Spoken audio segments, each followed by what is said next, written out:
So today we're going to dive into a pretty bold claim. The idea that the exact date of Jesus' entry into Jerusalem was actually predicted centuries in advance and that you can calculate it right down to the very day. This theory comes from a scholar named Sir Robert Anderson, and he connects a Persian decree from 445 BC to Palm Sunday almost 500 years later. It's a fascinating piece of historical and mathematical detective work. Let's break down how he did it. Okay, so it all kicks off with this really powerful passage from the Hebrew prophet Zechariah. Now, for a lot of people, these words probably sound super familiar. They immediately bring to mind the story of Palm Sunday, right? Jesus' triumphal entry into Jerusalem. But what if this wasn't just, a thematic connection? What if it was actually part of a hidden timetable just waiting for someone to figure it out? And that idea is really the core of the whole theory put forward by Sir Robert Anderson. He argued that this specific event, the arrival of a king on a donkey, was the precise endpoint of a countdown that was set in motion centuries before it was ever supposed to happen. To put this in perspective, the prophecy from the book of Zechariah dates back to around 500 BC. That's a full 500 years before the event of Palm Sunday. Anderson's claim really hinges on this idea that the ancient text wasn't just symbolic, but that it contained a specific, hidden clock, just ticking away, set to go off at a very specific time. Of course, every countdown has to start somewhere, right?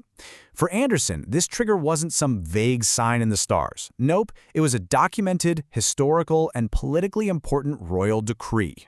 And that starting point is found right in the book of Nehemiah. It was a direct command issued by a Persian king to rebuild the city of Jerusalem. Anderson argued that this right here is the moment that the prophetic clock officially started ticking.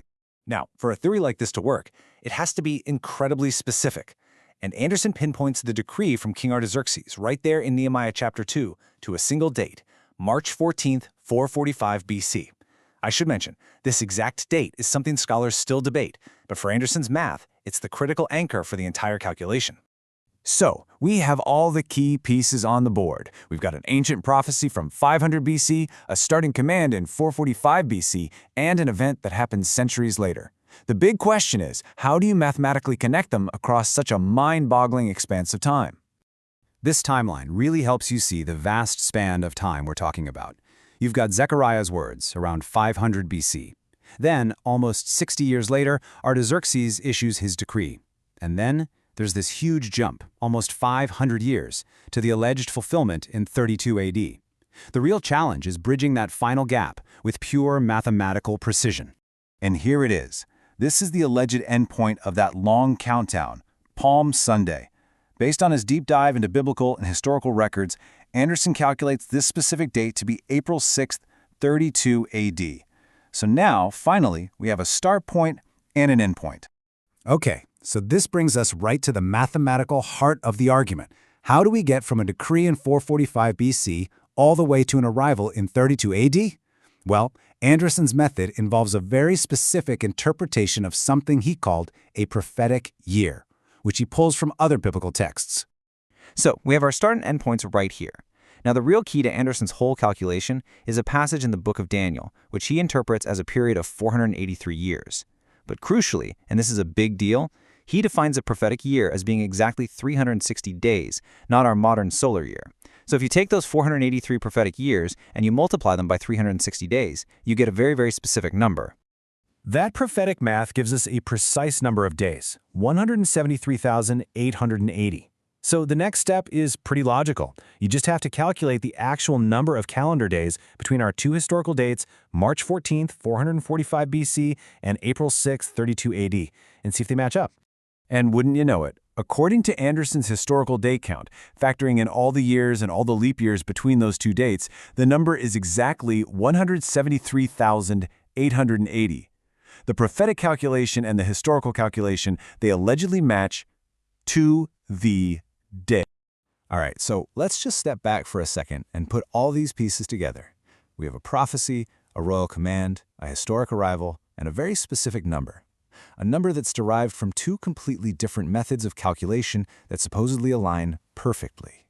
So it really breaks down like this. Step 1. You have the prophecy itself, from way back around 500 BC, which sets the stage. Step 2. You have the command from 445 BC, which acts as the starting gun. Step 3, the arrival in 32 AD, is the finish line. And step 4, this is the linchpin, is Anderson's calculation that supposedly connects steps 2 and 3 with a precise duration of exactly 173,880 days. This quote just sums up the whole incredible conclusion of Anderson's analysis. The claim is basically that the prophecy contained a hidden mathematical key, and when you calculate it after the fact, it points directly to the arrival on Palm Sunday with calendar-like precision, 173,880 days after the command was given. So this leaves us with a really fascinating question, doesn't it? What do we make of this? Is this just a wild statistical anomaly? A case where dates just happen to line up perfectly? Is it a feat of interpretation, one that depends entirely on choosing very specific, debatable dates in a special 360-day prophetic year? Or, as the theory suggests, is it evidence of a predetermined path laid out in ancient texts? The calculation is compelling for sure, but the assumptions you have to make are pretty significant. The conclusion, as always, is yours to ponder.